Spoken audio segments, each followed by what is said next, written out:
Actuellement, le monde entier est face à un enjeu environnemental qui touche tout le monde. Aucun pays du monde n'est épargné.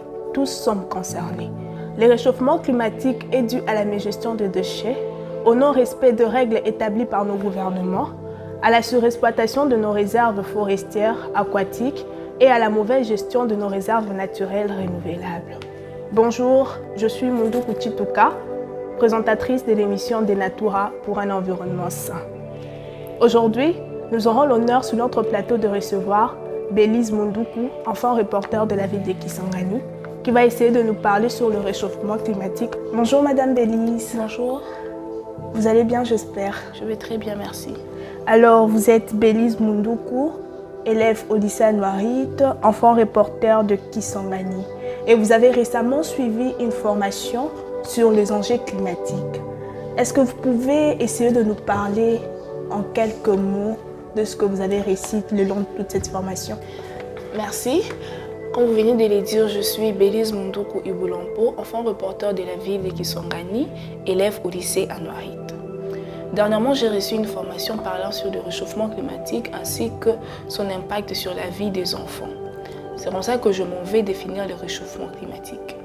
En fait, le réchauffement climatique, c'est tout simplement l'augmentation de la température qui est due à la déforestation, au déboisement, le fait de polluer la nature, le fait de ne pas entretenir ses déchets et autres. Notre invité a dit que le réchauffement climatique, c'est le changement en fait du climat. Jadis, en RDC, particulièrement à la Chopo, on avait deux saisons. Il y avait la saison de pluie et la saison sèche. Et on savait très bien les distinguer. Mais actuellement, on ne sait plus distinguer les deux saisons. Pourquoi? Parce qu'il y a eu une mauvaise gestion de nos réserves forestières. C'est ce qui a amené ces troubles qui fait de sorte à ce qu'on n'arrive plus à gérer convenablement. En fait, on n'arrive plus à distinguer les climats. On n'arrive plus à distinguer que là, nous sommes pendant la saison de pluie et maintenant, c'est la saison sèche qui commence. Alors, Madame Bélise, notre monde fait déjà face au réchauffement climatique. Alors, comment devrons-nous faire pour affronter ces réchauffements, pour lutter contre le réchauffement climatique et atténuer ses effets sur l'environnement? Pour lutter contre les effets du réchauffement climatique qui sont déjà palpables, nous pouvons éviter de couper les arbres en désordre. C'est quelque chose qui s'est fait aujourd'hui. La plupart du temps, nous coupons les arbres sans pour autant savoir l'importance de l'arbre dans l'environnement. Nous coupons ces arbres sans même reboiser après. Voilà, je m'en veux même dire que la deuxième solution que nous pouvons avoir, c'est reboiser. Chaque fois que nous coupons un arbre, nous pouvons appliquer la thématique de reboiser. Le reboisement, c'est un truc qui s'est fait, qui est très important pour la nature. Et en dehors du fait que nous pouvons reboiser, nous devons éviter de polluer la nature. Ces derniers temps, pas beaucoup plus en RDC, mais dans d'autres pays, ça s'est fait, où on brûle les déchets à l'air libre. Et ces déchets, cette air qui est en train de s'émouver dans la nature, crée la pollution de l'air. Et ce qui n'est pas bien, c'est déjà aussi une cause du réchauffement climatique. En dehors du fait que nous devons éviter de brûler les déchets à l'air libre, nous devons apprendre à recycler nos déchets. C'est quelque chose qui doit se faire. Déjà à la Chopo, je pense que c'est quelque chose qui doit se faire. Nous devons apprendre à recycler nos déchets. Il y a des choses, par exemple une bouteille en plastique. Ce n'est pas dire qu'après avoir utilisé le contenu de la bouteille, nous jetons ça à l'air libre. Non, on peut prendre cette bouteille, la recycler et faire quelque chose qui sera plus durable avec ce plastique. C'est comme ça que nous devons apprendre à recycler. Nous devons aussi éviter de jeter les déchets à l'air libre. Je donne par exemple l'exemple de mon école où nous vivons l'inondation depuis un certain temps. Pourquoi? Parce que les caniveaux sont bouchés. Les caniveaux sont bouchés par des plastiques, par des choses que nous jetons en désordre et qui se retrouvent dans des caniveaux et ça ne permet pas à l'eau de couler. C'est pour ça que chaque fois qu'il y a pluie, chaque fois qu'il y a la crue, l'eau augmente et ça déborde à la route, ça ne nous permet pas de passer. Mademoiselle Bélise, de cette question, nous avons retenu deux choses très capitales. On a parlé du reboisement et du recyclage. Lorsque l'on coupe un arbre, on doit planter un autre.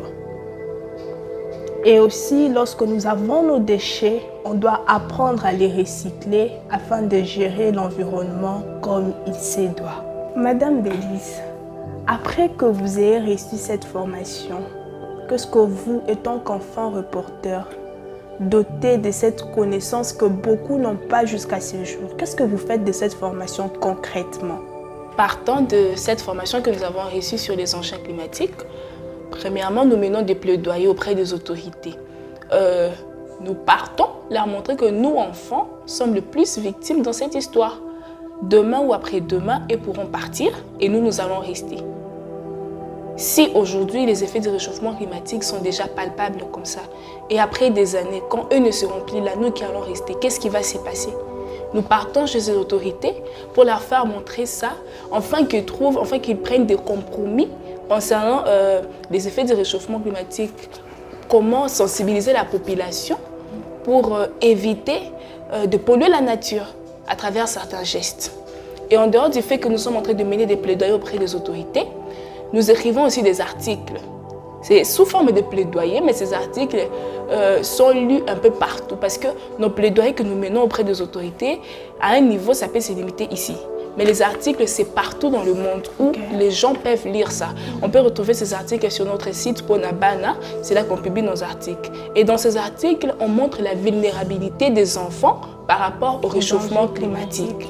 Et en dehors des articles que nous sommes en train de mener, nous nous forçons pour faire des descentes sur terrain, afin de sensibiliser, non pas que les enfants, mais les grandes personnes, parce que la plupart du temps, ce sont eux qui polluent la nature en faisant certaines choses et tout. Nous faisons des descentes sur terrain, comme dernièrement, nous étions allés au marché qui se trouve au Libong ou quelque chose comme ça, où nous avons fait une descente sur terrain et nous nous sommes rendus compte que là-bas, il y avait beaucoup de déchets juste au bord du fleuve. Nous sensibilisons toutes ces personnes, ces pêcheurs qui sont tout autour, que le réchauffement climatique est un fait qui est bien réel et que tous ensemble, nous devons initier nos forces afin d'atténuer ces effets. Et en dehors du fait que nous faisons des descentes sur terrain, nous organisons des journées de l'arbre. Il y a une journée internationale de l'arbre où nous plantons des arbres. Dans différents coins de la ville, nous mettons des arbres. Et nous faisons tout pour parler aux parents, aux tuteurs, des choses comme ça. Demander à tout le monde d'avoir ne fût-ce qu'un seul arbre chez eux à la maison. Une parcelle sans arbre, en tout cas, ce n'est pas une bonne chose. Ça ne donne pas l'espoir de vie. Ça ne montre pas les soucis de cette maison concernant les enfants qui vont rester. Et comme ça, nous sensibilisons tout le monde à avoir ne fût-ce qu'un arbre planté. Et par ces faits, je m'en vais demander, sensibiliser la population boyomaise à prendre conscience sur les effets du réchauffement climatique. Tous ensemble, nous pouvons confirmer que cette année, c'est une année où nous avons passé de forts moments de chaleur que nous n'avions pas d'habitude dans notre province. Et non pas seulement la chaleur, mais nous avons eu des inondations régulières. Ce ne sont pas des inondations qui se limitent sur le bord du fleuve et tout. Ce sont des inondations qui créent beaucoup de dégâts. Nous avons eu des choses comme ça cette année. C'est comme ça que je m'en vais sensibiliser la population à prendre conscience de ces faits. C'est maintenant ou jamais. Tout ce que nous faisons peut revenir sur nous. Nous devons apprendre à gérer nos déchets. Nous devons apprendre à éviter de couper les arbres en désordre. Nous devons mettre notre conscience en place et savoir que notre avenir est en jeu. Le réchauffement climatique, ce n'est pas, je ne sais pas moi, un conte ou un hasard qu'on prend juste pour parler comme ça. C'est un truc qui est bien réel. C'est quelque chose qui se passe et nous subissons déjà les effets. C'est maintenant ou jamais. Alors lèvons-nous, prenons conscience, menons des actions qui vont diminuer les effets du réchauffement climatique sur nos vies. Merci. Merci Madame Bélise d'avoir honoré notre invitation. Merci beaucoup. Merci à vous aussi de nous avoir suivis et nous espérons que vous mettriez en pratique toutes les recommandations que nous avons eues. Surtout, n'oubliez pas d'aimer, de s'abonner et de partager les liens afin que tous jouissons d'un environnement sain. C'était Kevin Chituka dans Denatura pour un environnement sain.